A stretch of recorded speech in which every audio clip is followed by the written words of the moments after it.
తల్లి ఎక్కడి నుంచి వచ్చారా?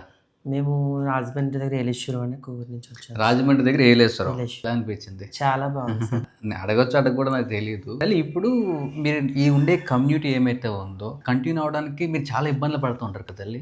అవును సార్, చాలా ఇబ్బందులు ఫేస్ చేస్తాం. అంటే అందరూ ఏదో మాట అనడం కానీ ఫ్యామిలీస్ యాక్సెప్ట్ చేయడం, మరి ఎలా తీసుకుంటారు తల్లి ఇవన్నీ? తప్పదు సార్, మేము ఇలా ఒక ఆడపిల్లగా మారాలి అనుకున్నాం కాబట్టి మాకు నచ్చిన జీవితం మేము బతకాలి అంటే ఇటువంటి ప్రాబ్లమ్స్ అన్ని ఫేస్ చేసి ముందుకు వెళ్ళాలి. ఇంక తప్పదు. అవేర్నెస్ వచ్చింది జనంలో కూడా చాలా మందిలో.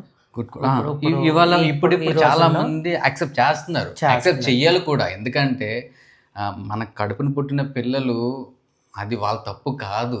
అంటే అలా అవుతున్నారు సంథింగ్ ఆ ఫీలింగ్స్ ఉన్నాయి అంటే జెనెటిక్గా ప్రాబ్లం అది మందే అనుకోవచ్చు కదా. అంటే మన కడుపును పుట్టిన పిల్లలు మనం ఎలా దూరం చేసుకుంటాం? కొంతమంది పరువు ప్రతిష్ఠ ఇట్లాంటి ఏదో అనుకొని కన్న పిల్లల్ని దూరం చేసుకుంటారు. ప్లీజ్ దయచేసి ఎలా పుట్టినా ఎలా ఉన్నా మన పిల్లలే మనం చూసుకోవాలి. అది మన బాధ్యత. వాళ్ళు ఏది జరిగినా మన మంచి కోసమే. అంత పరశివుడు ఉన్నాడు, దేవుడు చూసుకుంటాడు.